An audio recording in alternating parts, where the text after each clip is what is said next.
Assalamualaikum warahmatullahi wabarakatuh. Sahabatku, ketemu lagi dengan saya, Suyitno Irmin.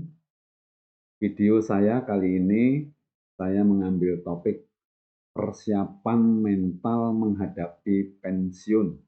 Nah, ini tentu sangat cocok untuk bapak-bapak, karyawan, dan pegawai yang akan menjelang memasuki masa pensiun.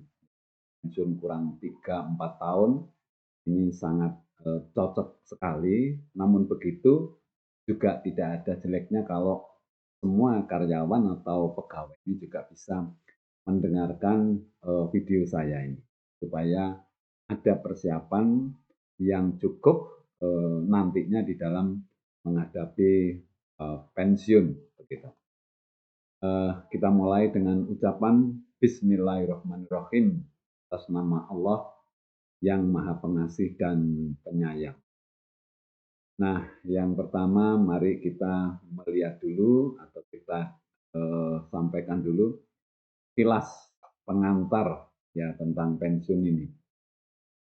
Pensiun adalah berakhirnya masa tugas seorang pegawai atau karyawan di satu tempat kerja, baik itu di instansi maupun di perusahaan, ya, karena adanya peraturan pembatasan umur atau permohonan pensiun atas kemauan sendiri. Itu namanya pensiun. Jadi baik itu karena memang sudah waktunya karena aturan maupun karena permintaan sendiri. Kalau sudah mohon berhenti, minta berhenti dari tempat kerja itu namanya pensiun. Kemudian pensiun adalah proses alami dan proses perubahan yang tidak bisa dihindari oleh setiap pegawai atau karyawan. Karena kaitannya pensiun ini adalah dengan batasan umur tadi. Sehingga mau tidak mau, ya semua pegawai dan karyawan akan memasuki masa pensiun ini.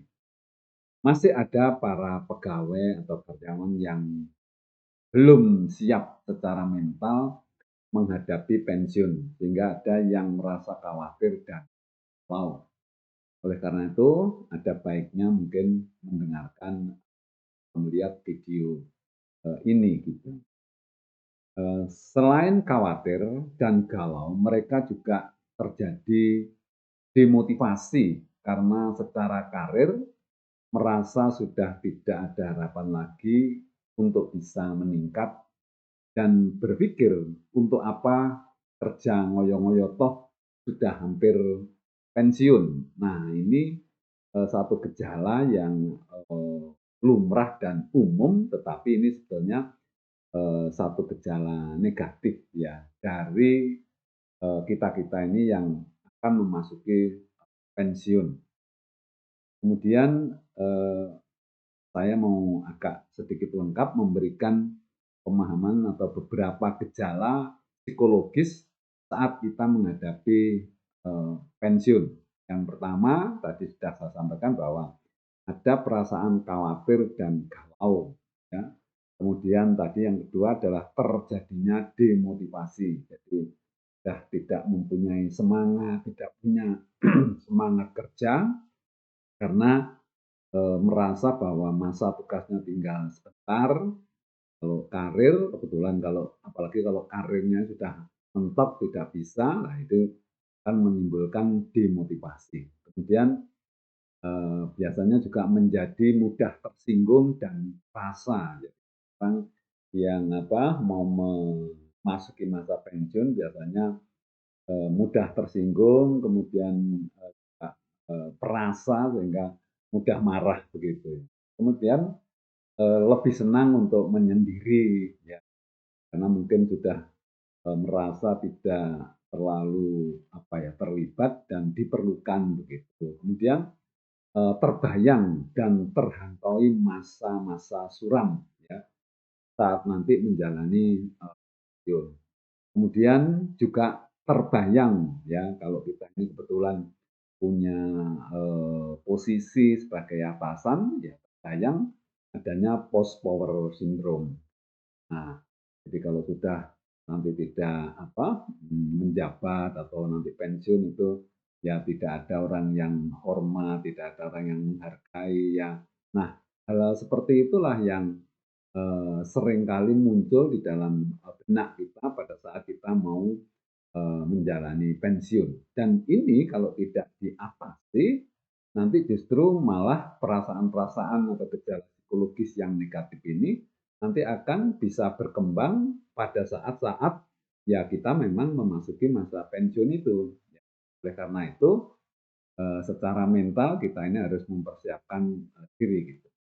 Kemudian semua ini disebabkan mereka belum atau kita belum siap mental untuk menghadapi pensiun. Ya, semoga materi ini bisa sedikit membantu mempersiapkan diri secara mental untuk menghadapi pensiun. Target setelah mengikuti pelatihan ini, yang pertama terjadinya perubahan mindset atau pola pikir kita terkait dengan masalah pensiun. Kemudian yang kedua, memiliki pemahaman bagaimana menata hati dan mental menghadapi pensiun. Dan yang ketiga, memiliki prinsip hidup setelah memasuki masa pensiun. Yang keempat, meningkatnya motivasi kerja. Ya, tadi sudah saya sampaikan bahwa orang itu kalau sudah mau pensiun biasanya motivasi kerjanya turun. Nah, ini justru nanti akan berbalik menjadi semangat sekali. Kemudian yang kelima, mampu memaksimalkan kinerja saat menjelang akhir masa pensiun. Jadi justru seharusnya kita berpikirnya itu harus yang berbalik menjadi berpikir positif ya. Karena kita ini waktunya tinggal sedikit ya mau pensiun, maka kita harusnya memaksimalkan kinerja kita supaya pada saat-saat terakhir kita dinas itu memberikan satu sumbangsih kinerja yang baik, yang positif begitu sehingga nanti bisa memberikan semacam ketenangan hati atau bahkan sampai ke kebanggaan diri kita bahwa kita pada saat-saat terakhir kita ini dinas memberikan satu sumbangsih ya kinerja yang bagus di tempat kerja. Ya, kemudian tentu ya targetnya adalah bagaimana nanti kita menjalani pensiun dengan hati yang tenang, hati yang bahagia gitu ya. Ini target setelah mengikuti training atau pelatihan ini. Materi pelatihan ini terdiri dari beberapa banyak nanti kita mulai dari apa ya saya ingin memberikan satu gambaran ya, sebetulnya ini tidak semuanya, mungkin ada beberapa orang yang situasinya seperti ini ya. Jadi berikut ini gambarnya orang-orang yang tidak siap menghadapi pensiun. Saya menggambarkan agak sedikit ekstrim begitu supaya kita lebih jelas. Dan kalau toh nanti betul-betul ada di tempat kerja kita, nah tentu nanti dengan training ini atau pelatihan ini bisa kita hindari. Ya. Yang pertama eh, kita ini biasanya stres gitu ya. Waktu ini cepat sekali gitu. Sebentar lagi sudah mau pensiun. Jadi seolah-olah waktu itu menjadi cepat karena apa? Waktunya itu sudah dekat ya kurang 2 tahun itu rasanya cepat sekali gitu ya. Sehingga kita merasa bahwa waktu ini cepat sekali. Kemudian juga membayangkan ya pensiun itu nanti ngeri sekali gitu ya. Nanti apa yang harus kita lakukan, terus bagaimana, karena semuanya nanti eh, berubah gitu. Mulai dari waktu yang biasanya kita habis untuk di kantor, kerja gitu, terus kemudian nganggur. Nah, bayangannya sudah macam-macam sehingga merasa ngeri gitu. Mau pensiun gitu. Kemudian ya ini rasanya malas sekali kerja ini. Ya mau kerja jadi nggak semangat sekali. Jadi, saya katakan bahwa pada saat-saat kita menjelang pensiun itu seringkali semangat kerja itu menjadi turun gitu ya, malas, kemudian ya kalau orang Jawa bilang "wis kerja rasa rasem" gitu.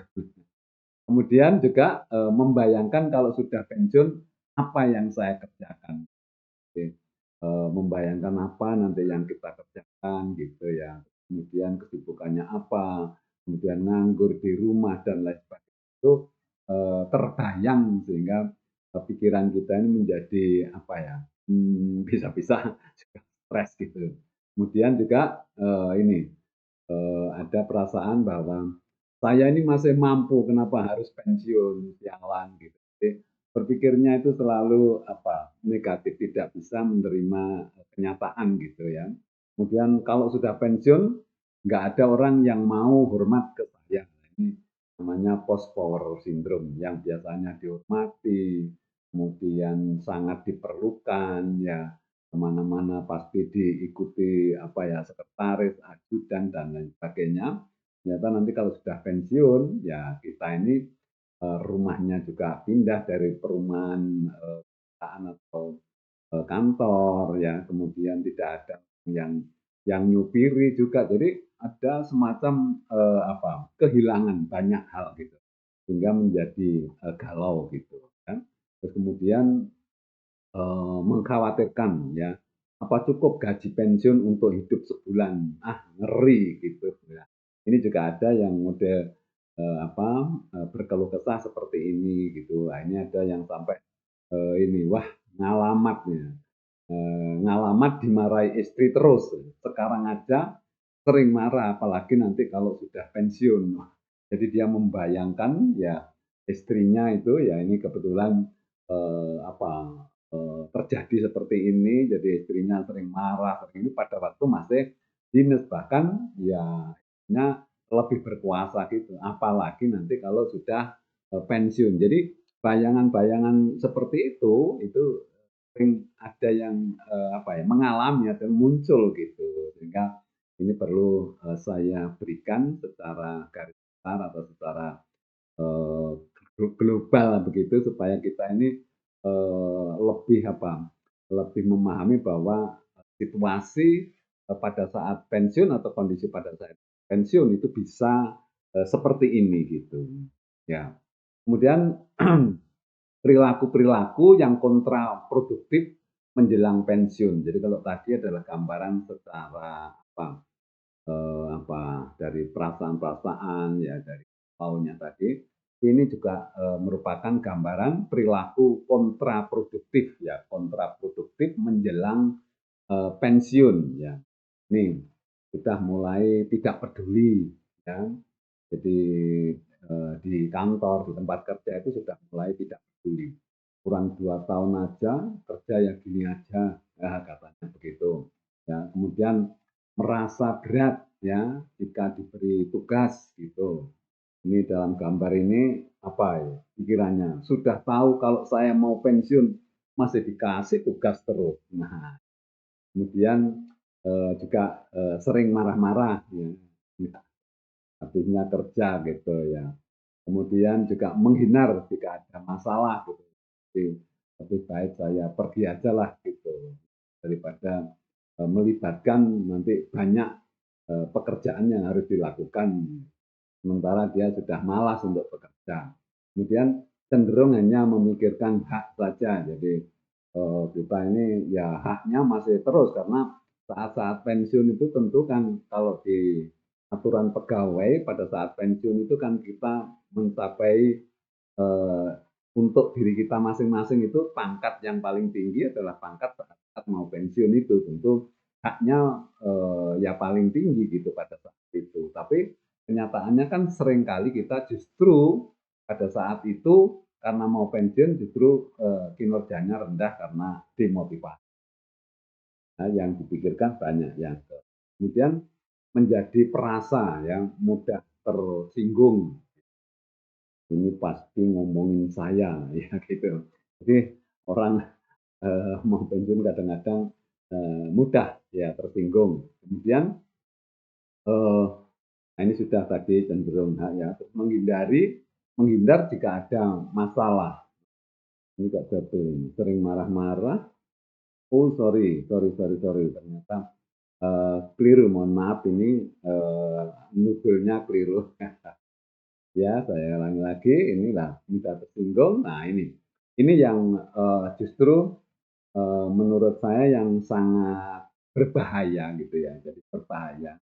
Ini mungkin perlu agak lama gambar ini saya tampilkan begitu, ya karena ini, seringkali ada orang yang mau pensiun, ya itu justru memanfaatkan waktu pensiun, waktu yang masih ada untuk mencari bekal pensiun ya.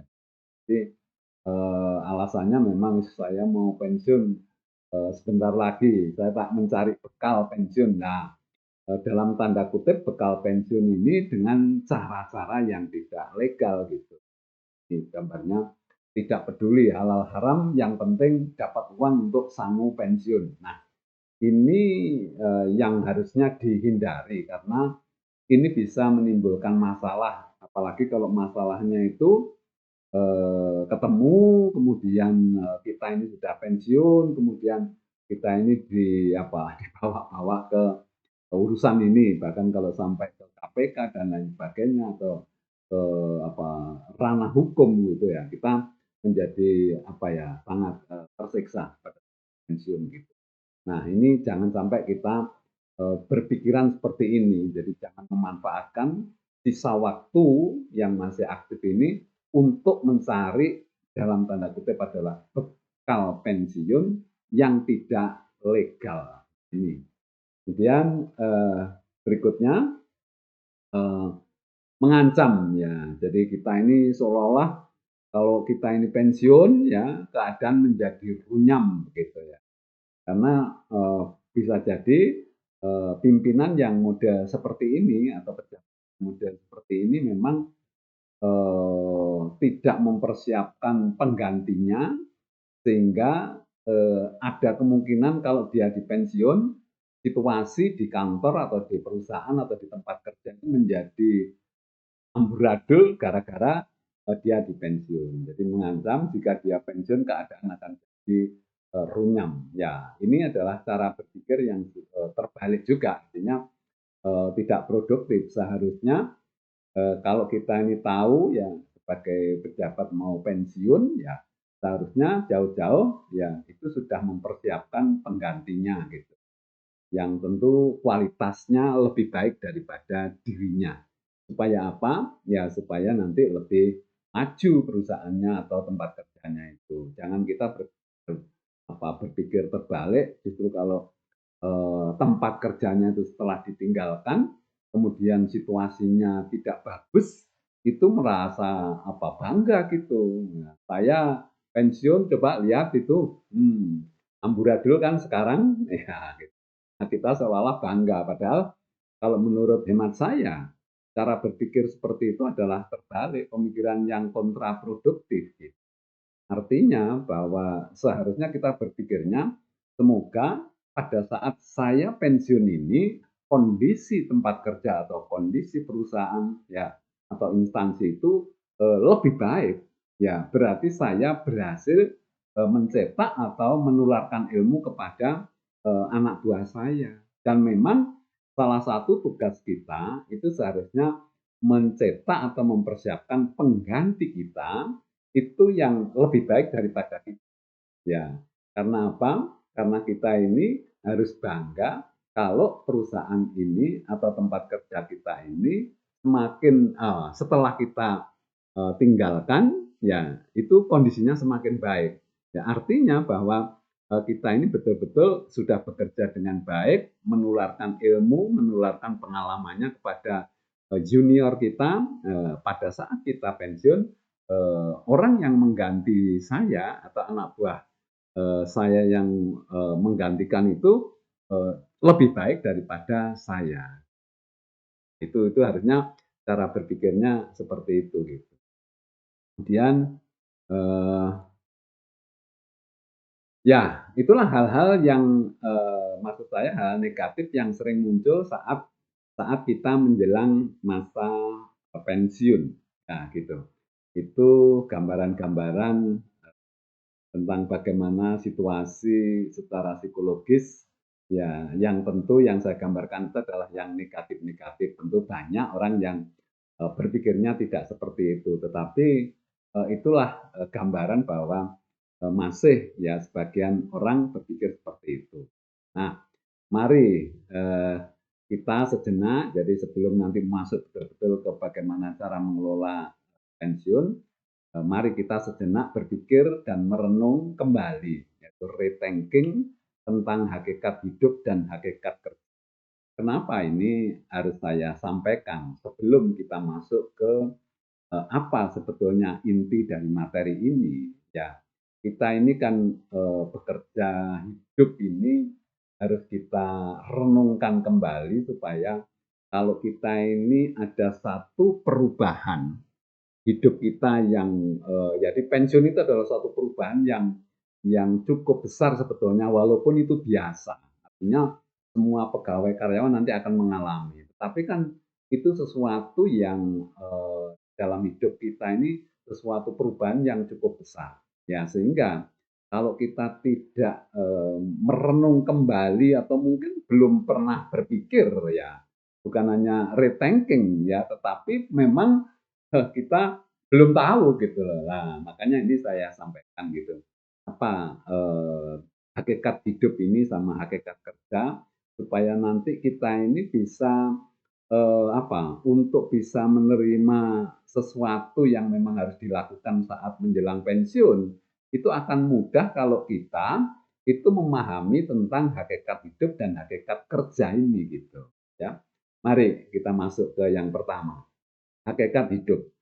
Nah, hakikat hidup ini sebetulnya kan menyangkut kehidupan kita, kehidupan manusia ini. Jadi yang pertama itu kita ini merenung ya, untuk apa sebetulnya manusia ini diciptakan ya. Jadi yang tadinya kita ini tidak ada, terus kemudian diadakan, diciptakan oleh Allah, itu sebetulnya apa tujuan Allah menciptakan kita ini gitu. Nah itu harus dipahami secara mendasar gitu. Karena itu sebagai patokan kita ini berpikir atau bersikap berperilaku ya di dalam hidup ini. Karena kita tahu bahwa oh saya ini diciptakan oleh Allah, saya dilahirkan di bumi ini ternyata untuk ini ya. Jadi intinya kalau kita ini apa mengacu kepada Al-Qur'an katakan kalau kalau kita ini apa orang beragama Islam gitu bahwa di dalam agama Islam itu ada di surat Ad-Dariyat ayat 56 kalau tidak salah ya. Saya agak lupa. Itu artinya begini. Allah bersabda, "Tidak aku ciptakan jin dan manusia kecuali untuk beribadah kepadaku," katanya. Ya. Jadi eh, Allah itu menciptakan manusia dan jin itu tujuannya adalah supaya manusia dan jin itu beribadah kepada Allah. Ini mendasar sekali gitu pemahaman ini. Sehingga eh, apa? Kita harus paham bahwa kita ini diciptakan oleh Allah, diciptakan oleh Allah, tujuannya adalah supaya ya kita ini beribadah kepada Allah. Nah, itu sehingga kita harus apa? Kita harus ya paham itu dan ya memang kalau kita ini tadinya tidak ada kemudian diadakan, terus diadakan itu tujuannya untuk beribadah, ya seharusnya kita kan sebagai makhluk ciptaannya harusnya ya ya manut gitu ya patuh terhadap tujuan dari Allah itu menciptakan manusia sehingga kita harus juga beribadah. Nah, sekarang masalahnya beribadah itu seperti apa gitu. Karena di situ hanya tidak aku ciptakan jin dan manusia kecuali untuk beribadah. Padahal hidup kita ini satu hari 24 jam. Nah, beribadah 24 jam itu seperti apa? Nah, ini pemahamannya yang perlu sedikit saya jelaskan bahwa kita ini hidup untuk beribadah. Nah, ibadah itu ada dua macam. Satu ibadah ritual, satu lagi ibadah sosial. Waktunya 24 jam. Nah, ibadah ritual itu ibadah yang sudah diatur oleh agama. Seperti kalau di agama Islam, sholat, ya, berpuasa dan lain sebagainya itu ibadah ritual yang ditata, yang diatur ya oleh agama ya. Kemudian ibadah sosial itu ibadah atau berbuat sesuatu yang bermanfaat bagi dirinya sendiri maupun orang lain dan itu banyak hubungannya dengan kaum muamalah begitu ya. Jadi ibadah sosial itu adalah kegiatan-kegiatan kita di luar ibadah ritual itu bisa ibadah sosial. Apapun yang kita kerjakan, apakah itu di rumah, dimanapun, di tempat kerja.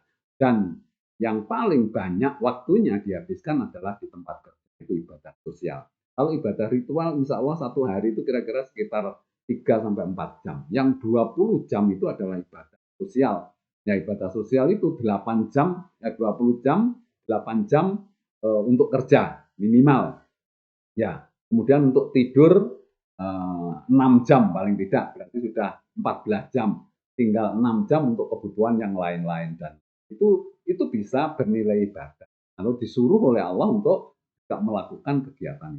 Tetapi karena kita ini manusia, maka tidak mungkin 24 jam itu ibadah terus gitu. Dalam artian berbuat baik terus itu ya susah gitu. Kalau berbuat baik terus selama 24 jam itu kan malaikat gitu. Tetapi juga tidak kita 24 jam itu berbuat jelek, maksiat terus ya. Kalau 24 jam maksiat ya namanya setan itu. Padahal kita ini manusia. Jadi diharapkan selama 24 jam ini sebanyak mungkin kita berbuat sesuatu yang bernilai ibadah, baik itu ibadah ritual maupun ibadah sosial. Nah, di sini maka kita tahu bahwa bekerja selama 8 jam ini seharusnya bagaimana supaya kerja 8 jam ini bisa bernilai ibadah. Gitu. Ya. Kemudian yang kedua, hakikat hidup ini ya. Jadi kita harus tahu tujuan hidup kita ini yang paling hakiki apa. Kalau tadi kan tujuan Allah menciptakan manusia. Tapi kita sendiri itu kan punya ya suatu apa ya tujuan hidup, visi misinya kan ada gitu ya. Jadi tujuan hidup kita itu adalah mencari ridhonya Allah, tetapi yang kita cari ya itu adalah sebetulnya hidup bahagia dunia akhirat yang diridhoi oleh Allah. Nah, gitu. Jadi kita ini kalau sudah punya tujuan ya dan apa yang kita cari itu kan bisa fokus kita.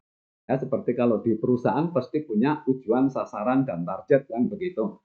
Sehingga seluruh anggota organisasi, seluruh orang yang ada di tempat kerja itu atau di perusahaan maupun instansi itu semua bergeraknya sama-sama menuju kepada tujuan dan sasaran itu. Nah, kalau kita sebagai manusia tidak punya tujuan, padahal kita ini hidup cukup lama lah. Ada yang dikasih umur 30 tahun, 40 tahun, 50 tahun, 60, 70 sampai 80, bahkan ada yang sampai 100. Berarti kan cukup lama ini. Nah, ibarat berjalan harusnya kita ini punya tujuan. Kalau tidak berarti kita ini bisa miring ke sana, miring ke sini. Nah, oleh karena itu setiap kita ya kalau sekarang sudah berumur tetapi belum menentukan atau belum punya tujuan hidup, nah saatnya sekarang ini kita membuat atau merumuskan tujuan hidup kita. Tujuan hidup kita apa? Tujuan hidup kita adalah tadi itu mencari ridhonya Allah sehingga kita bisa hidup bahagia di dunia maupun di akhirat. Yang kita cari adalah bahagia dunia akhirat kan gitu. Ya. Dengan memahami tujuan ini, merumuskan tujuan ini, maka tujuan hidup kita ini akan mengawal, akan sebagai guidance gitu ya, petunjuk supaya kita di dalam hidup ini berperilaku, bersikap dan berperilaku yang mengarah kepada kebahagiaan dunia maupun di akhirat kan begitu. Ya, jadi coba kalau kita tidak punya tujuan, ya sering stres, sering macam-macam itu kan karena kita tidak punya tujuan hidup. Tetapi begitu kita punya tujuan hidup bahwa kepingin hidup bahagia di dunia maupun di akhirat lah. Waktu kita ini sekarang kan hidup di dunia, berarti kepingin bahagia lah. Kalau kepingin bahagia di dunia, bagaimana caranya? Mencari kebahagiaan itu. Jangan sampai hidup kita ini dipenuhi dengan penderitaan-penderitaan, stres, pemikiran dan itu jangan. Karena yang kita cari adalah kebahagiaan dunia. Nah, di akhirat supaya nanti kita ini bahagia, ya tentu kita berbuatnya akhirat itu kan sekarang. Supaya bahagia di akhirat kan sekarang yang harus kita perbuat ya. Ya, contoh yang gampang kalau kita kepingin bahagia di akhirat ya tidak korupsi, tidak menyimpang dari pekerjaan, tidak jahat, tidak maksiat. Nah, ya itu supaya nanti kehidupan di akhirat itu bahagia. Nah, kembali ke dunia ini dulu, pada saat kita kerja, itu bagaimana kita ini melakukan kegiatan kerja ini supaya bisa membuat hidup kita ini bahagia gitu. Sehingga ini sebetulnya banyak ya penjelasannya, tapi kalau nanti ini saya jelaskan habis waktunya terlalu banyak dimakan oleh hakikat hidup ini. Ya nanti ada ya video saya yang membahas tentang hakikat hidup ini gitu. Jadi memahami hakikat hidup ini ya gitu ya. Jadi kalau dicari di video-video saya yang di YouTube itu akan ketemu ini. Akan saya jelaskan secara rinci. Nah, di sini secara global saja ya. Pokoknya kita bisa apa rethinking tadi itu. Jadi berpikir kembali, merenung kembali tentang itu. Jadi kembali bahwa tujuan hidup kita adalah mencari kebahagiaan dunia akhirat yang diridhai oleh Allah. Sehingga tujuan ini nanti akan menjadi guidance di dalam kita bersikap dan perilaku di dalam. Kemudian hidup hakikatnya adalah kegiatan memilih. Jadi kita merenung ternyata hidup kita ini hakikatnya adalah kegiatan memilih. Jadi mulai dari pagi bangun tidur sampai nanti tidur lagi, sampai bangun lagi itu memilih gitu ya. Jadi memilih ini, memilih ini, memilih ini. Nah, kita tentu memilih sesuatu ya kegiatan kita yang membawa kita ini bisa bahagia. Ya, jangan sampai kita ini justru memilih hal-hal yang negatif yang membuat kita menjadi menderita, menjadi celaka gitu. Jadi hakikatnya hidup ini adalah memilih gitu ya. Ini sebetulnya panjang juga ini anunya penjelasannya gitu, tetapi intinya bahwa supaya hidup kita ini bahagia dunia akhirat, setiap langkah yang kita pilih di dalam kegiatan kita sehari-hari itu harus yang mengarah kepada kebahagiaan atau kesenangan atau mungkin ketentraman. Ya. Kemudian setiap yang kita perbuat pasti ada balasannya. Jadi kita merenung bahwa di dalam hidup kita diciptakan oleh Allah, ternyata Allah itu memberikan kebebasan. Ya, Allah itu kan sudah memberikan satu potensi ya, kekuatan ya semuanya diberikan mulai dari otak sehingga kita bisa beraktivitas. Itu sebetulnya sudah juga diikuti dengan manual book, artinya kita ini harus begini dengan kitab-kitabnya Allah itu namanya manual book kalau itu sebuah mesin gitu. Nah, kita tinggal memilih gitu ya. Jadi Allah memberikan kebebasan. Terserah, sudah saya kasih guidance, sudah saya kasih manual book-nya ya. Nah, sekarang Anda memilih ya, manusia disuruh memilih. Nah, setiap yang dipilih itu pasti ada balasan. Jadi tidak ada perbuatan sekecil apapun yang tidak dibalas gitu ya. Jadi kalau itu perbuatan baik ya akan dibalas dengan baik, kalau jelek ya dibalas dengan jelek. Nah, balasan itu bisa dirasakan di dunia, tetapi juga bisa ditunda oleh Allah nanti di akhirat gitu.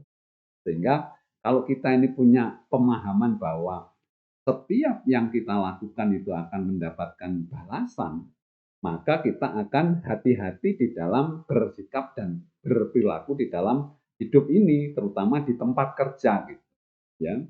Kemudian setiap yang kita alami pasti ada yang mengatur. Nah, ini satu pemahaman bahwa setiap yang kita alami, ya setiap kejadian, ya dari kehidupan kita, ternyata itu juga ada yang mengatur. Ya, siapa ya? Tentu Allah gitu. Nah, kita ini kan disuruh memilih, suruh berusaha, ya, tetapi semua akan ditentukan oleh gabungan antara usaha kita ini dengan sunatullah, ya, sehingga akan terjadi sesuatu. Dah, itulah yang namanya takdir, ya, yang sudah ditentukan oleh Allah. Jadi kita diberi kesempatan untuk berusaha, ya, karena kita dikasih kemampuan, dikasih energi, dikasih kekuatan untuk supaya kita bisa berusaha. Ya, jadi kita yakin bahwa semua kejadian, ya kenapa ada orang yang begini, kenapa ada orang yang kaya, agak miskin dan lain sebagainya, itu sudah ada yang mengatur. Ya, sehingga kita di dalam bekerja tentunya nanti bisa membayangkan bahwa, oh saya ini ternyata mau pensiun kurang 2 tahun, nggak bisa sampai menjadi general manager umpamanya. Nah, itu tentu kalau kita memang sudah berusaha bekerja dengan baik lah, maka memang sudah diatur oleh Allah gitu. Ya, ternyata saya ini kurang 2 tahun ada kesempatan mengikuti tes untuk menjadi manajer, tetapi ternyata gagal mau. Nah, ini semuanya sudah ada yang ngatur. Yang penting itu kita sudah. Kemudian berikutnya yang perlu kita pahami adalah ini, hakikatnya manusia itu tidak bisa apa-apa. Jadi ini harus kita sadari gitu ya. Hakikat hidup kita ini memberikan satu pemahaman bahwa hakikatnya manusia ini tidak bisa berbuat apa-apa. Ini maksudnya begini, kita ini untuk bisa berdiri saja, dari duduk berdiri, itu kalau tidak dibantu oleh Allah tidak bisa gitu. Karena untuk bisa berdiri ya bahkan berkedip saja itu kalau tidak dibantu Allah itu ternyata tidak bisa. Ya, coba buktinya apa? Siapa yang menjalankan jantung? Jadi untuk bisa berkedip, bisa berdiri, bisa mengeluarkan tenaga ini karena ada jantung yang berdetak terus, hidup terus. Kemudian paru-paru kita, darah kita, semua sistem di dalam tubuh kita. Ini ternyata kita tidak merasa menjalankan sendiri. Jadi siapa yang menjalankan? Itu Allah. Ya, artinya bahwa kita ini tidak bisa apa-apa. Kita tidak bisa memproses makanan di dalam perut kita, tidak bisa menjalankan jantung, tidak bisa menjalankan paru-paru, tidak bisa mengedarkan darah ke seluruh tubuh. Ya, siapa? Itu Allah. Nah, ini kalau kita ini sudah paham terkait dengan hakikatnya manusia itu tidak bisa apa-apa, ya seharusnya rasa syukur kita, kemudian memanfaatkan pemberian Allah itu untuk sesuatu yang baik, kemudian kita memang patuh kepada Allah. Nah, seperti itu akhirnya gitu ya. Kemudian pemahaman berikutnya yang penting ya yang ada kaitannya dengan di tempat kerja ini bahwa adil ini justru yang berbeda gitu. Jadi Allah itu ya pemahaman kita ini bahwa Allah itu maha adil. Tetapi memberikan sesuatu kepada kita, itu tidak pernah ada yang sama, gitu. Nah, ini yang perlu dipahami supaya kita ini tidak gampang iri, gitu. Sehingga kita ini kalau ada apa-apa, ada suatu perubahan itu bisa memahami, bisa menerima, bisa ikhlas, bisa legowo, kalau kita ini paham bahwa adil itu justru yang berbeda. Allah itu adil. Adil Allah itu, ya itu ternyata memberikan sesuatu itu berbeda. Jadi adil itu justru yang berbeda gitu ya. Sehingga kalau kita ini paham ini ya tentu kita tidak gampang iri bahwa ada orang yang sukses ya, ada orang yang karirnya cepat, ada yang lambat, ada yang lah ini Allah memberikan rezeki ini juga berbeda gitu ya. Sehingga ya salah satu contoh kalau panjenengan tidak kurang pas gitu ya, kurang paham, coba cari saja apa yang diberikan Allah kepada saya dan kepada Bapak itu sama persis. Itu tidak ada, tidak ada. Rambut berbeda, hidung berbeda, mata berbeda, telinga berbeda, tinggi badan berbeda, istri berbeda, rezeki berbeda, semuanya berbeda. Ya. Tidak ada yang sama. Gitu. Oleh karena itu kita harusnya bisa menerima apa yang ada di dalam diri kita. Sehingga nanti pada saat kita ini bekerja, ya terus kemudian mau pensiun itu dengan memahami hakikat hidup ini, itu lebih soft di dalam kita mencerna ya perubahan yang akan terjadi terutama pada saat kita menjelang pensiun itu ya mulai dari Allah itu tujuannya apa ya tujuan hidup kita ini apa ya kemudian hakikat kita ini hidup seperti apa semua perbuatan kita mesti dibalas ya kemudian Allah itu maha mengatur ya kemudian manusia ini tidak bisa apa-apa ya. Kemudian Allah ini memberikan sesuatu kepada kita berbeda. Nah ini hakikat hidup yang mungkin terkait sekali dengan kondisi pada saat kita mau menjalani pensiun ya. Sehingga dengan memahami ini nanti menghadapi pensiun itu lebih soft lah. Kemudian yang berikutnya adalah memahami tentang hakikat kerja. Ini saya buat tulisannya pertanyaan tentang hakikat kerja ini supaya memudahkan untuk kita menjelaskan gitu, untuk memahami gitu ya. Yang pertama gitu, eh, urusan kerja apakah urusan dunia saja? Ini biasanya kalau kita ini memahami hakikat kerja ini kan kerja ini urusannya ya urusan dunia gitu. Nah, ini coba kita renungkan kembali, apa benar urusan kerja ini urusannya hanya urusan dunia gitu ya? Ya tentu tidak jawabannya. Karena apa? Urusan kerja ini justru yang lebih banyak itu adalah urusan akhirat gitu kan. Karena apa? Karena ternyata nanti semua yang kita lakukan di tempat kerja itu akan mendapatkan balasan, akan mendapatkan imbalan ya pada saat kita di akhirat. Sementara hidup di dunia dan hidup di akhirat ini bedanya sangat-sangat jauh. Di dunia ini paling maksimum orang 10 tahun, tetapi di akhirat ini bisa bermiliar-miliar tahun dan tidak ada batasnya ya. Sehingga kalau kita ini bekerja di dunia dengan baik, maka tentu ya urusan di akhirat nanti juga akan baik. Jadi kerja ini urusannya bukan dunia saja, tetapi sampai dengan akhirat justru yang banyak itu di akhirat itu.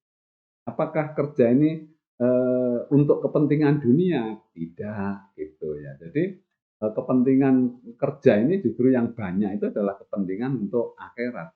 Kita paham bahwa semua yang kita lakukan di dunia ini sebetulnya nanti itu kan persiapan untuk bekal memasuki dunia yang ya dunia akhirat itu alam akhirat itu adalah alam yang tidak ada batas waktunya, sementara di dunianya hanya kecil. Oleh karena itu Allah itu tujuan Allah menciptakan manusia itu kan untuk beribadah supaya di dunia ini banyak melakukan ibadah. Lah, ibadah itu apa? Termasuk kerja, berangkat kerja, cuci pakaian di rumah, membantu istri, istri memasakkan suami. Itu semua adalah bentuk ibadah. Nah, tetapi tadi itu ibadah itu supaya bisa menjadi nilainya bernilai ibadah kalau umpamanya saja ya apa niatnya bagaimana gitu ya. Kemudian untuk siapa niat itu, kemudian ikhlas enggak lah itu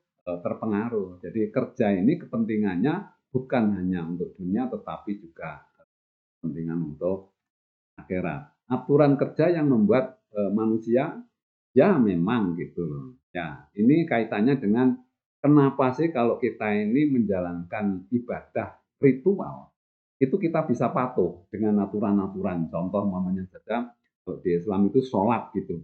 Sholat itu ada aturannya, bahwa kita dalam mengerjakan sholat itu patuh dengan aturan-aturan itu, tidak ada yang berani mengurangi. Tetapi begitu di tempat kerja, nah kenapa kok kita ini berani menyimpang dan kita lihat bahwa di tempat kerja ini banyak penyimpangan-penyimpangan. Karena apa? Karena tadi itu ya seolah-olah bahwa aturan kerja itu yang membuat manusia. Ya memang secara fisik manusia, tetapi kalau aturan di tempat kerja itu tidak berlawanan dengan agama, itu artinya juga aturan agama, sehingga kita juga harus patuh seharusnya. Jadi kalau kita patuh dengan aturan di tempat kerja, tentu kita juga akan mendapatkan balasan. Apa yang kita kerjakan di tempat kerja nanti itu bisa bernilai ibadah. Salah satu syarat ya agar kerja kita di tempat kerja itu bernilai ibadah adalah mengikuti aturan yang ada. Ya, tentu aturan yang tidak berlawanan dengan agama.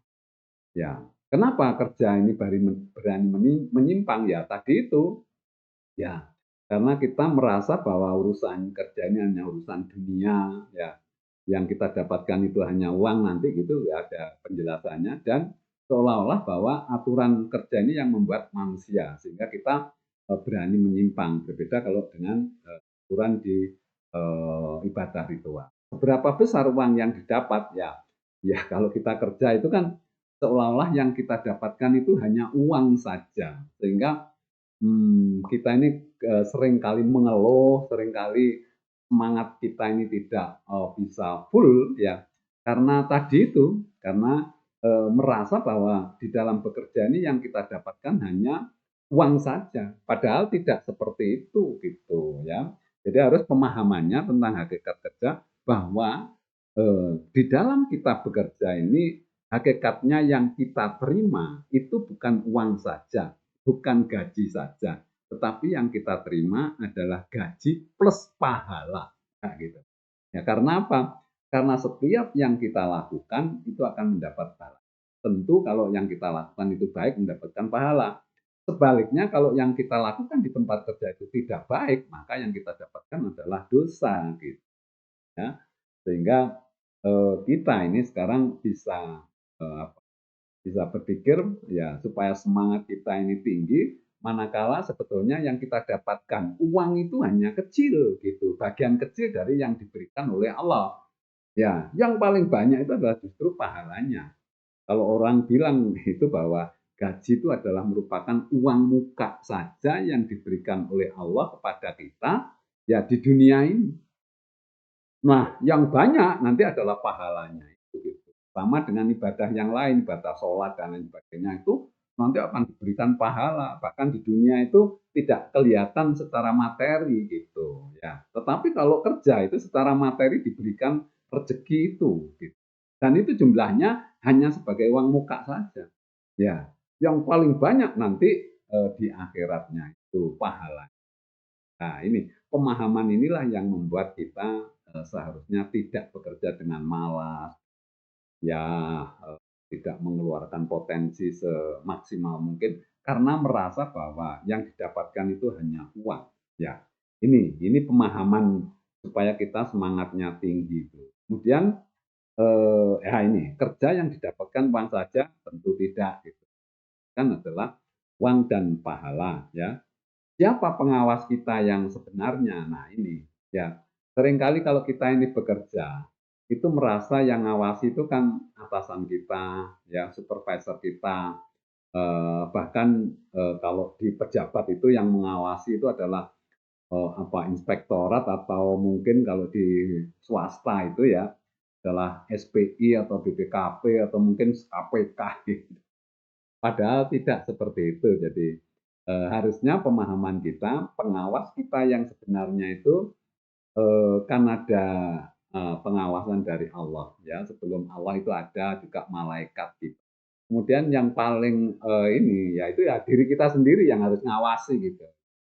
Ada 3 hal pengawas kita yang sesungguhnya, yang satu kita sendiri sebagai pengawas diri kita sendiri, self control kita, terus kemudian yang kedua adalah malaikat yang ditugaskan oleh Allah di sebelah-sebelah kita ini selalu mencatat apa yang kita perbuat, dan kemudian yang ketiga adalah Allah sendiri tahu bagaimana sepak terjang kita, sikap perilaku kita di dalam eh, tempat kerja, bukan pengawas kita. Kalau pengawas kita itu kan pada saat dia apa melihat kita, padahal atasan kan tidak melihat kita secara terus menerus atau mungkin dari laporan-laporan kita gitu ya. Jadi itu sangat terbatas sekali gitu. Kalau kita menganggap pengawas itu adalah atasan kita, maka kita cenderung berbuat menyimpang. Gitu. Tapi kalau kita ini sudah memahami hakikat kerja bahwa pengawas yang sesungguhnya itu adalah diri kita sendiri, malaikat yang ada di samping kiri kanan kita, kemudian Allah sendiri yang akan melihat. Nah, kita ini tidak berani berbuat sesuatu yang menyimpang. Kemudian apakah kerja termasuk ibadah? Nah, ini yang penting sekali pemahamannya setelah kita mempelajari ini, bahwa kesimpulannya bahwa kerja selama 8 jam minimal di tempat kerja itu adalah termasuk ibadah. Karena tadi ibadah sosial tadi itu, sehingga untuk bisa melaksanakan kerja ini sehingga bisa bernilai ibadah itu harus ada syarat-syaratnya, seperti kalau kita ini ibadah ritual. Apa syaratnya? Kira-kira kalau supaya kerja ini bisa menjadi atau bernilai ibadah, yang pertama itu kita tentu memilih ya yang namanya pekerjaan yang halal. Kemudian yang kedua, kita itu niat bekerja itu karena Allah ya, karena semua kegiatan itu sangat tergantung niat kita gitu. Ya, jadi kalau niatnya itu karena Allah, maka itu yang disebut lillahi ta'ala gitu. Itu yang akan bernilai ibadah gitu. Kemudian yang ketiga, bahwa kita di dalam bekerja ini ada aturan dan prosedur yang ada. Nah, itu yang harus kita patuhi gitu. Kemudian yang keempat ya, kita merasa bahwa pengawas kita adalah Allah, kemudian rezeki yang kita terima itu bukan hanya sekedar uang, tetapi termasuk pahala. Dan yang terakhir, yang penting sekali adalah ikhlas itu yang berat sekali, sehingga untuk bisa, kan kita ini kepingin 8 jam ini bernilai ibadah yang nanti bisa membuat kita bahagia di dunia, ya kemudian juga di akhirat bahagia. Tetapi kalau kita bekerjanya itu tidak baik, di dunia bisa celaka, bisa menderita, di akhirat tambah lagi gitu, kan rugi. Muspro, sama-sama habis 8 jam, nah hakikat kerja ini harus kita pahami sehingga kita bekerja dengan baik, ya sehingga bisa memberikan kebahagiaan kita di dunia maupun nanti di akhir. Nah, memahami tentang hakikat kerja dikaitkan dengan masa saat-saat mau menjelang pensiun, tentu kalau kita ini selama ini tidak berpikir tentang hakikat kerja, mumpung masih ada waktu 2-3 tahun ke depan, nah itu kita rubah cara berpikir kita tentang hakikat kerja atau tentang kerja ini supaya apa? Supaya sisa masa aktif ini bisa bernilai ibadah bahkan tinggi. Justru nanti kita berpikirnya supaya nanti nilai ibadahnya itu tinggi sehingga memberikan semacam ijolnya, kompensasinya pada saat selama kerja ini tidak berpikir seperti ini. Nah, itu akan memberikan satu nilai ibadah yang tinggi sehingga insya Allah menjadi kalau orang meninggal itu menjadi husnul khotimah lah. Ini kalau ini kerja itu itu akhir kerja yang baik gitu. Jadi kita masa-masa dulu mungkin tidak berpikir seperti ini, tetapi sekarang kita berpikirnya seperti ini. Jadi justru dengan memahami hakikat kerja dan hakikat hidup, itu tidak mungkin kita itu berpikir terus kalau mau pensiun itu terus males-malesan, terus ini enggak, justru malah dengan berpikir seperti ini, justru malah akan bekerja dengan baik, kemudian berusaha untuk bisa bernilai ibadah, memaksimalkan potensi, motivasi dan lain sebagainya. Ya, ini fungsinya untuk kita memahami tentang hakikat. Ya, baik itu sebagai satu pemahaman untuk bisa mempersiapkan juga pada saat kita mau pensiun supaya sisa ya masa aktif ini bisa nanti lebih efektif gitu ya dan memberikan satu nilai ya di mana kita mau meninggalkan tempat kerja, kita berbuat sesuatu yang nilainya tinggi, yang pertama bisa memberikan kebahagiaan ke kita ya, yang tadinya kita ini khawatir, kemudian ini stres dan lain sebagainya, kita bisa hilang perasaan itu, kemudian berganti dengan satu kebahagiaan, bekerja menjadi lebih enjoy ya, kemudian memberikan contoh kepada generasi penerus kita untuk bekerja ya dengan pemahaman yang baru ya, mindset kita harus baru bahwa semakin mendekati kita pensiun harus semakin semangat di dalam membangun motivasi kerja kita. Nah, baik. Sekarang coba masuk ke hal-hal yang langsung terkait dengan pensiun. Pemahaman apa itu pensiun ya. Definisi tentang pensiun ya. Ini adalah seperti tadi ya merupakan eh, perubahan yang alami ya, meninggalkan pekerjaan karena aturan umur gitu ya, terus kemudian bukan sesuatu yang harus ditakuti karena semua orang nanti akan mengalami ya. Terus kemudian juga harus dipikir supaya tadi tidak terjadi macam-macam perasaan tadi yang negatif tadi. Kemudian kita ini kalau sudah pensiun kan dari sifatnya kegiatan kita ini formal ya, kemudian menjadi tidak formal itu artinya bahwa kita sudah tidak terikat lagi dengan satu aturan-aturan yang dibuat oleh tempat kerja. Kita bisa membuat sistem atau aturan di dalam kehidupan kita sendiri pada saat setelah menjalani masa pensiun itu ya. Kemudian bukan akhir dari perjalanan berkarya. Jadi kalau kita ini sudah pensiun itu bukan merupakan akhir dari perjalanan kita berkarya. Artinya kan banyak orang setelah pensiun itu terus berhenti gitu. Padahal secara kalau kita menggunakan logika yang positif bahwa pada saat kita mau pensiun itu kan kita memiliki kemampuan ya, kemudian juga jaringan pengalaman itu yang ya di dalam hidup kita ya yang paling tinggi. Begitu kita pensiun plek gitu, orang itu banyak yang terus berpikir begini, aduh saya ini kalau sudah pensiun ya pokoknya sudah menikmati masa-masa bebas tugas gitu. Nah ini mungkin bukan ini jelek tidak gitu, artinya bukan ini keliru juga tidak gitu. Tetapi mungkin kurang efektif di dalam memanfaatkan sisa hidup ini gitu. Ya, karena kita pensiun rata-rata kan di atas 58 tahun ya.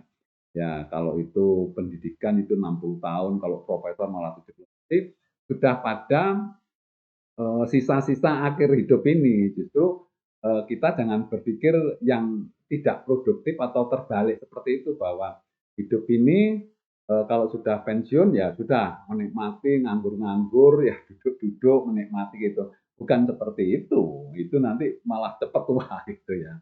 Nah, kita harus tetap berkarya selama kita ini bisa melakukannya. Artinya kita masih diberi kesehatan, diberikan kemampuan secara finansial, kemudian kita bisa berusaha, ya kita.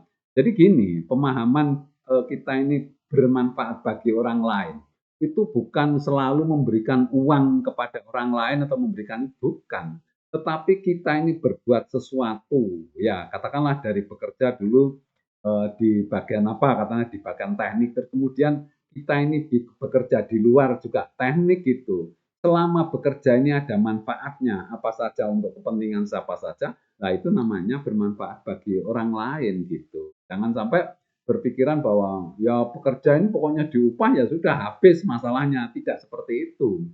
Ya karena katakanlah kita ini sebagai pekerja teknis sehingga setelah pensiun kita ini mendirikan satu bengkel sepeda motor umpamanya saja atau bengkel mobil.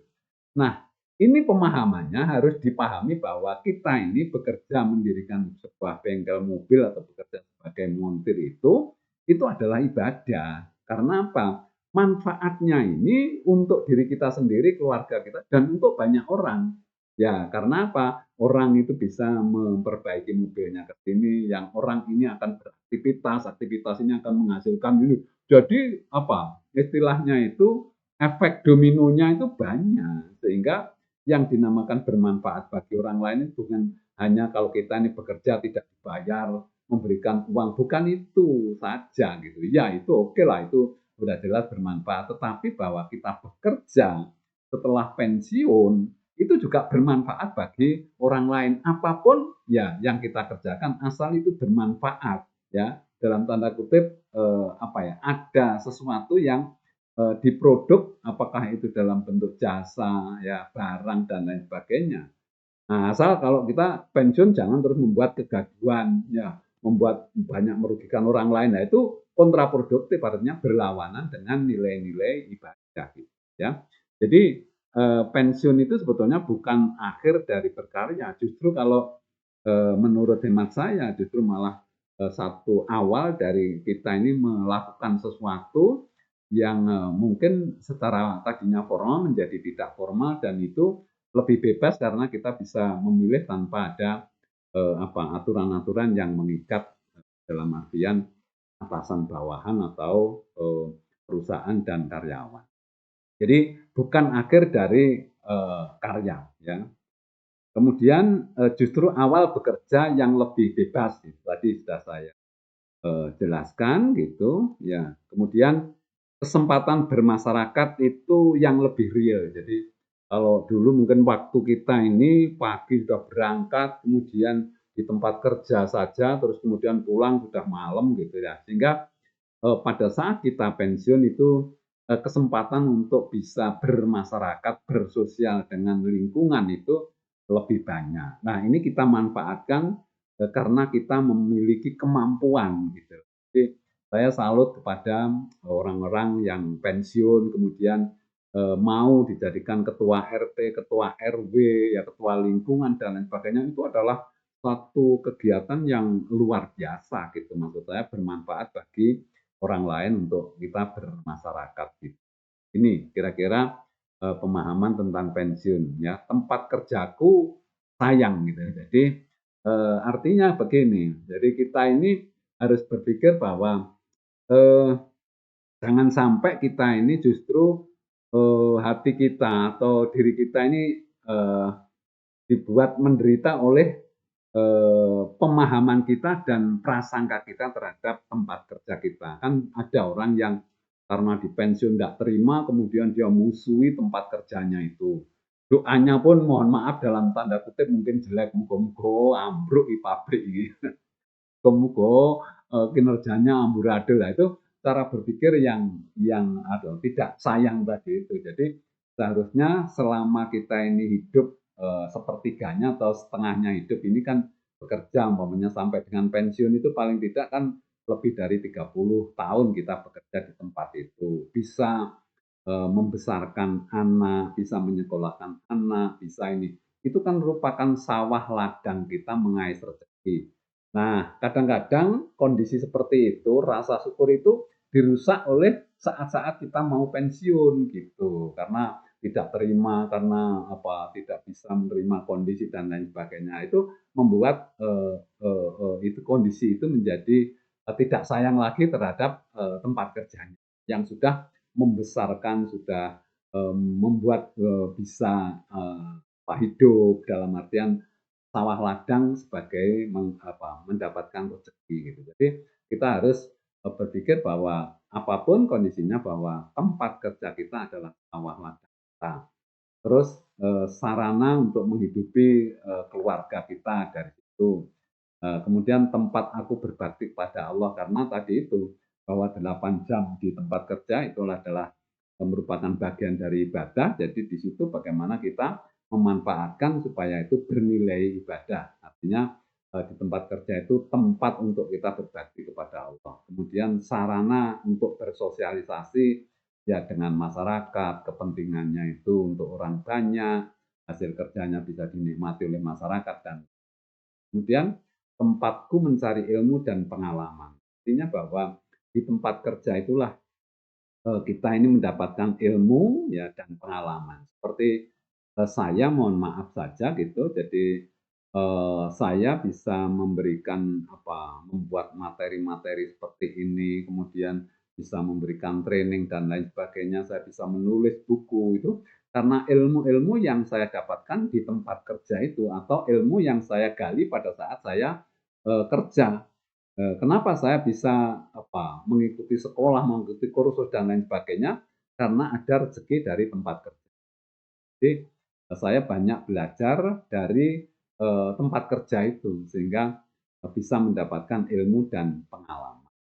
Kemudian seperti apapun kau telah berjasa. Jadi istilahnya bahwa tempat kerja itu seperti apapun ya itu telah berjasa karena ternyata sampai sekarang sudah bisa hidup gitu artinya bisa mengais rezeki di situ jadi tetap berjasa. Maksud saya ini saya sampaikan supaya kita ini tidak ada perasaan ya, karena saya banyak teman-teman gitu ya, ada lah tidak banyak, tapi ada beberapa orang yang justru setelah pensiun ini memusuhi tempat kerjanya gitu, bahkan tidak mendukung ya.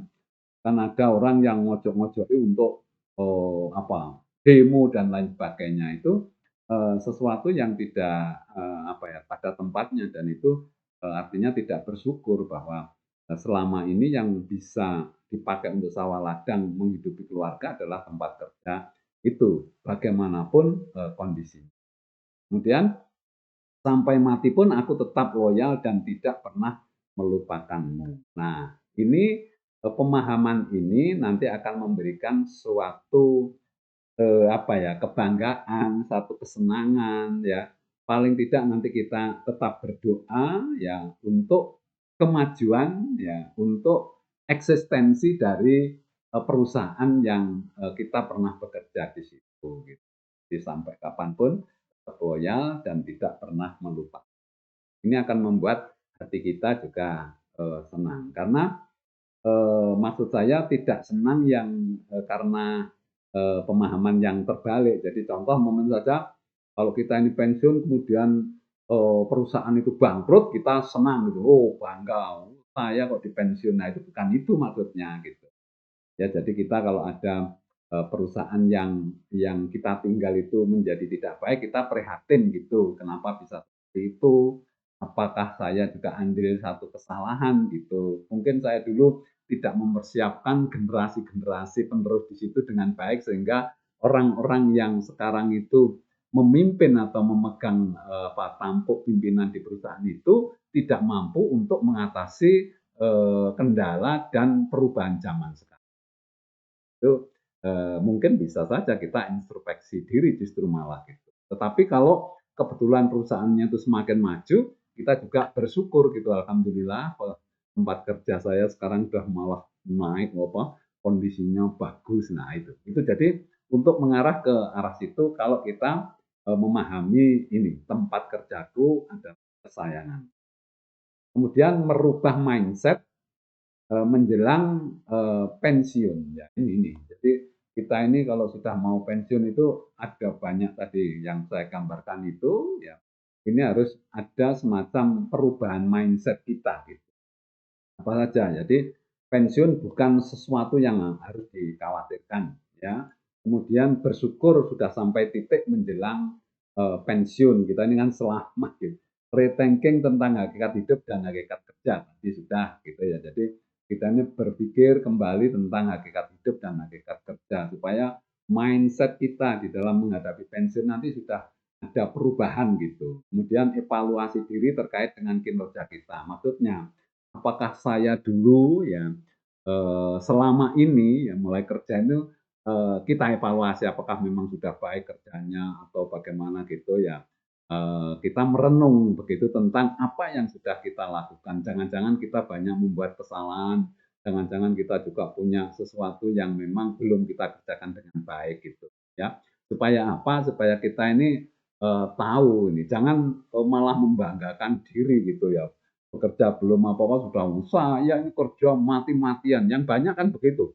Ya, yang banyak itu justru membanggakan diri bahwa kita ini sudah bekerja bahkan upahnya itu dirasa kurang. Saya ini sudah berbakti sekian tahun. Ya, ya itu yang membuat kita ini tambah stres waktu pensiun ya karena perasaan-perasaan bahwa kita ini merasa berbakti sekian tahun dan itu membuat kita justru malah kadang-kadang apa tidak bisa menerima kondisi setelah pensiun itu ya. Kemudian bertekad memanfaatkan sisa waktu dinas secara maksimal dan dengan motivasi tinggi. Ini maksudnya bahwa kita ini kalau kurang 2-3 tahun, coba kita ini berpikir jangan seperti yang tergambar tadi bahwa kalau mau pensiun malas-malasan, tidak mau apa kerja, tidak peduli dan lain-lain. Tidak. Justru malah kita ini ibarat lomba lari, kalau kita sudah hampir mencapai finish, kita harus memacu ya kekuatan kita supaya kita bisa menang. Nah, ini mungkin bisa diperhitungkan dari apa? Dipertimbangkan dari pemahaman-pemahaman tadi, hakikat hidup, hakikat kerja, seharusnya bagaimana bekerja ini supaya kita bernilai ibadah, kemudian kita ini bisa apa ya?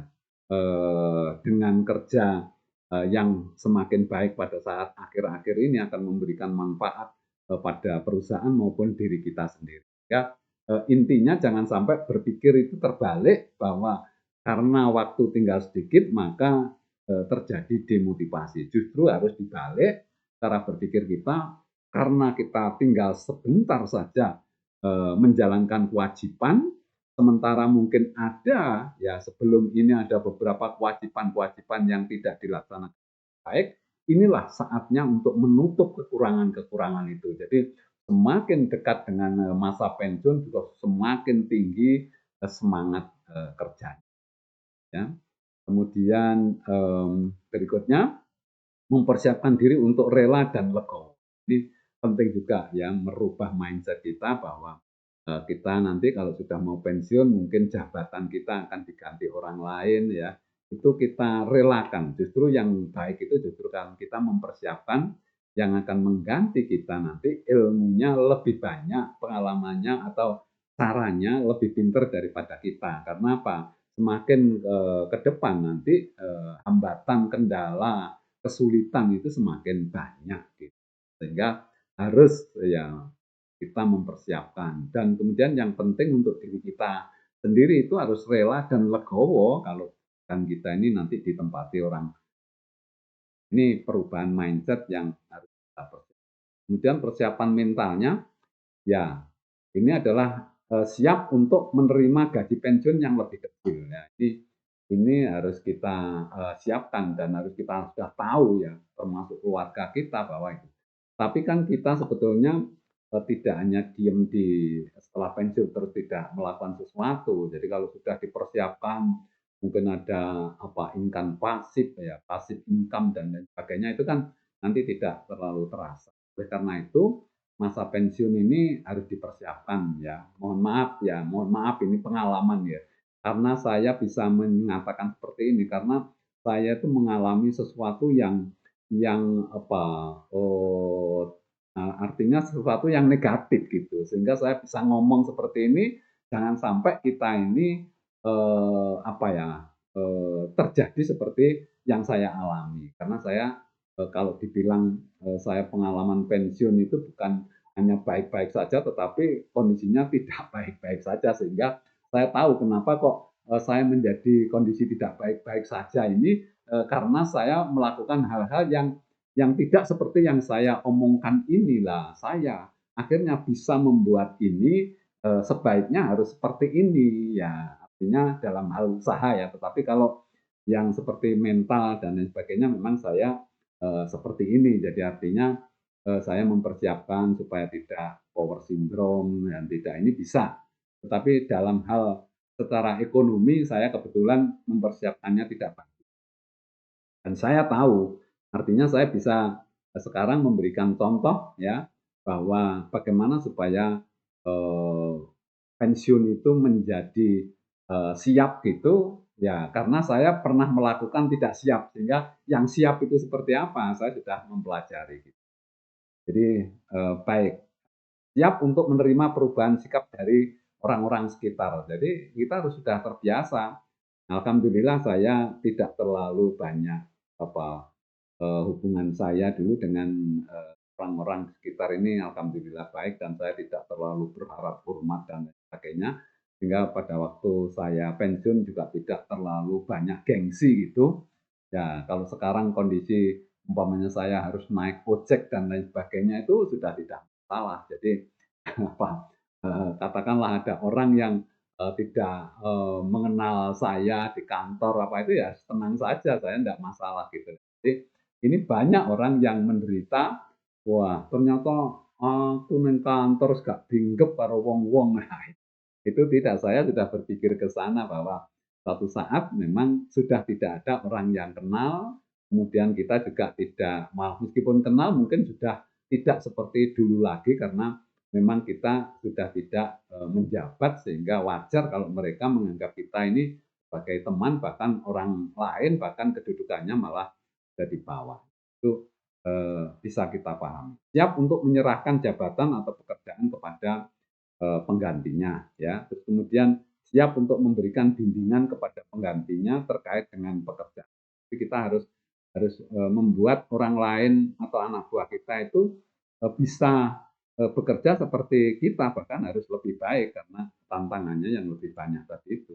Kemudian siap secara spiritualitas untuk menerima surat keputusan pensiun. Jadi spiritualitas itu kan kaitannya dengan Allah gitu. Jadi kalau kita menerima keputusan pensiun, ya, ini nanti kita harus juga dikaitkan dengan spiritualitas bahwa ini memang sudah waktunya, kemudian Allah memang memberikan ya macam-macam gitu. Jadi yang kaitannya dengan Allah yang tadi saya kaitkan dengan hakikat hidup tadi nanti bisa menerima gitu. Kemudian siap untuk tidak melakukan sikap yang kontraproduktif. Artinya jangan sampai justru malah pada saat-saat kita pensiun, mau pensiun itu justru punya pikiran-pikiran yang negatif, yang kontraproduktif sehingga membuat kita justru semakin menderita, semakin malas, semakin memusuhi ya terhadap orang-orang yang ada di tempat kerja itu.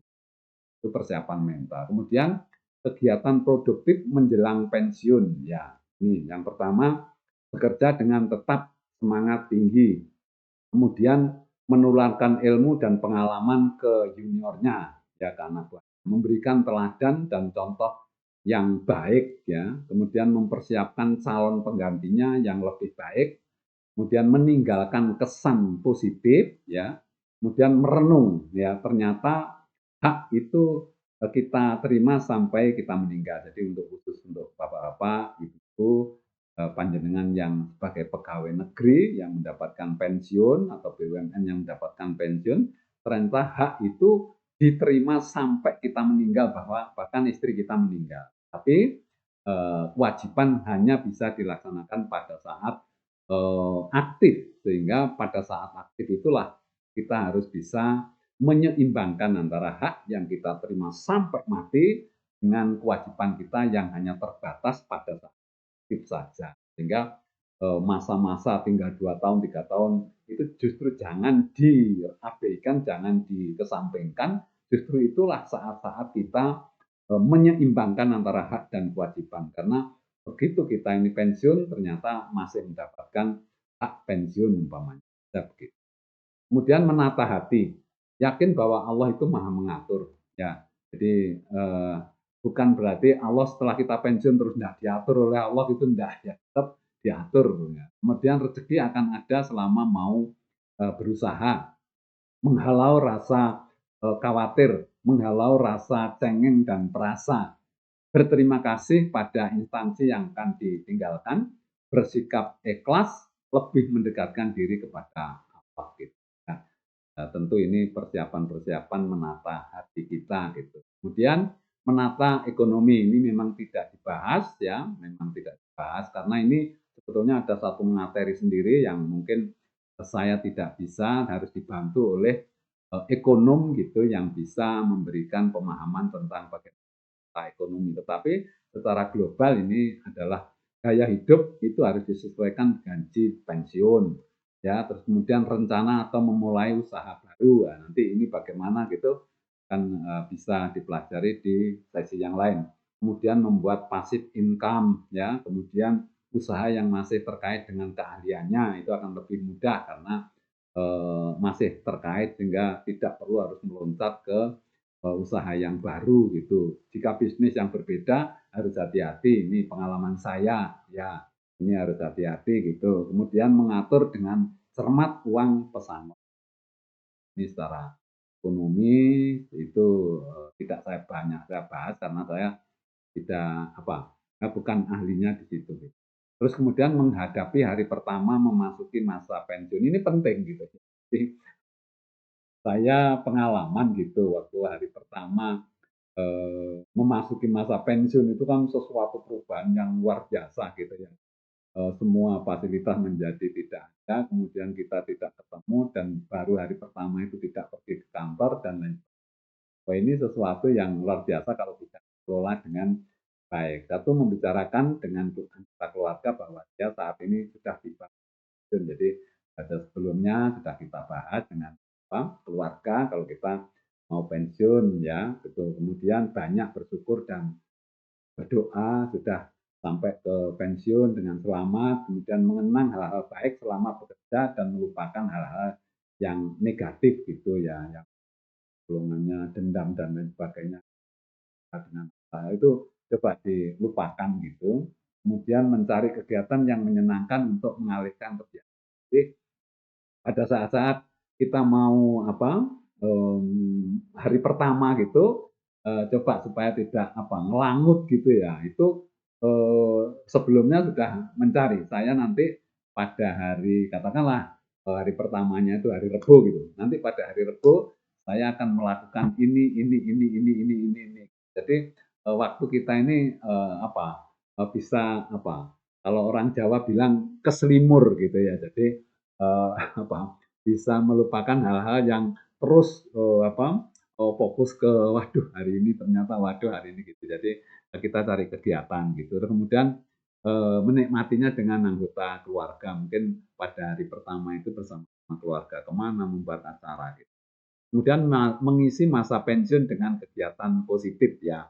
Ini yang pertama, masa pensiun adalah masa di mana umur kita sudah cukup dan sangat mungkin untuk segera dipanggil oleh Sang Maha atau Sang Pemberi hidup. Jadi kalau sudah pensiun kan umur sudah sekitar 58, 60 sehingga itu sangat mungkin ya segera dipanggil gitu. Kemudian masa inilah yang harus kita manfaatkan semaksimal mungkin untuk kita beribadah kepada Allah dalam tanda kutip, berarti ibadah hablum minallahnya kita tingkatkan, hablum minannasnya juga kita tingkatkan gitu. Karena kita punya waktu. Ibadah di sini harus diseimbang, baik ibadah ritual maupun ibadah sosial. Jadi jangan kalau sudah pensiun plok itu terus nang masjid saja. Bukan itu tidak baik, enggak. Tetapi kita ini harus tetap memperhatikan ibadah sosial kita karena hubungan kita itu kan harus seimbang antara hablum minallah dan hablum minannas itu sampai dengan kita meninggal gitu ya. Ibadah ritual kita tingkatkan sesuai dengan agama yang kita anut. Kemudian tetapi justru pada masa ini kita tingkatkan ibadah sosialnya dengan menggunakan kemampuan ya. Artinya kekayaan kita yakni kekayaan ilmu pengetahuan. Kita ini kalau sudah pensiun kan banyak ilmu, banyak pengalaman gitu. Kemudian kita juga mungkin punya harta ya. Terus kemudian masih sehat gitulah. Itu kita gunakan untuk kegiatan yang bermanfaat bagi orang lain gitu. Jadi jangan sampai terbalik gitu ya. Jadi kita ini kalau sudah pensiun punya ilmu dan pengalaman banyak ya sudah dibiarkan saja gitu, tidak ditularkan kepada orang lain. Harta juga begitu ya harusnya dimanfaatkan gitu. Kemudian berikutnya adalah kita berusaha mencari kegiatan yang bisa memaksimalkan potensi. Jadi kita ini kan mempunyai potensi karena pensiun itu banyak ilmunya dan banyak pengalamannya, sehingga harus mencari kegiatan yang bisa memaksimalkan potensi ini gitu ya, bisa mengaplikasikan potensi ini supaya bisa berubah jadi karya. Ya, kemudian kita perbanyak amal jariah kita dengan kemampuan yang masih kita miliki. Jadi kalau kita masih punya harta ya harta kita wakafkan atau kita pokoknya ada amal jariah. Kemudian kalau kita ini masih punya ilmu banyak ya, mohon maaf ini ya saya ini berusaha karena yang ada ini adalah ilmu ini saya ini ya sehingga saya berusaha untuk menyebarkan ilmu ini baik melewati medsos atau pelatihan offline atau online itu saya lakukan supaya apa? Karena saya memiliki pengalaman dan ilmu ini mungkin orang lain itu membutuhkan. Ya saya berikan ya. Kapan sampai kapan? Sampai saya diberikan kesehatan gitu. Ya, makanya ada orang yang bilang, aduh, Pak Yitno ini sudah pensiun kok masih terus saja bicara soal pekerjaan dan lain sebagainya. Karena saya punyanya ilmu itu gitu. Sehingga ilmu-ilmu yang terkait dengan kegiatan pekerjaan, kegiatan yang kaitannya dengan kedinasan itu saya tularkan gitu. Mungkin kalau ilmu-ilmu itu untuk orang-orang atau teman-teman saya yang sudah pensiun, ya mungkin tidak terlalu diperlukan, tetapi untuk generasi-generasi yang masih muda kan masih perlu karena ini merupakan ilmu soft skill. Nah, ilmu soft skill itu tidak ketinggalan zaman, berbeda dengan hard skill yang terus berkembang. Kalau ini ilmu ini ya nanti mulek di sini ini gitu. Artinya kita ini juga masih harus membangun motivasi ya, membangun apa image soft skill-nya bagaimana lah itu ya. Kemudian ingat kita perlu bekal akhirat yang cukup dan kesempatannya tinggal sedikit. Artinya bahwa kita ini kalau sudah pensiun kan umur kita ini sudah di atas 60-an gitu kan, ya tinggal sedikit gitu lah. Artinya sewaktu-waktu bisa dipanggil oleh malaikat Israel gitu, ya kita siap-siap gitu loh. Jadi bekalnya itu apa? Ya ini ibadah ini. Kemudian kita memiliki prinsip hidup bahwa kita terus ya prinsip ini tetap kita pegang sampai kita nanti akhir hayat gitu, bahwa prinsip hidup kita adalah kepingin bahagia dunia akhirat yang diridhoi oleh Allah. Baik, itu kira-kira ya. Kemudian ini saya sampai pada kesimpulan gitu. Ini sudah 1,5 jam lebih ya gitu. Baik, ya kesimpulannya bahwa pensiun bukan momok yang harus ditakuti. Kedua, persiapan mental sangat penting sekali ya. Kemudian bersyukur sampai mencapai usia pensiun, banyak ya introspeksi diri kita ya. Kemudian rethinking tentang hakikat hidup dan hakikat kerja ya. Kemudian meningkatkan semangat kerja kita, jangan sampai justru malah loyo ya. Usahakan tidak meninggalkan masalah di tempat kerja ya. Kemudian berusaha ikhlas dan lego. Itu kira-kira yang bisa saya sampaikan ya. Ini semoga bermanfaat, dan ini ada data saya mulai dari WA saya, kemudian channel YouTube saya, channel di Facebook, di TikTok, dan di Instagram saya. Mungkin Bapak Ibu bisa melihat ya di konten-konten saya yang ada di baik di YouTube, Facebook, TikTok, dan Instagram. Sekian saya akhiri, kurang lebihnya mohon maaf. Wassalamualaikum warahmatullahi wabarakatuh.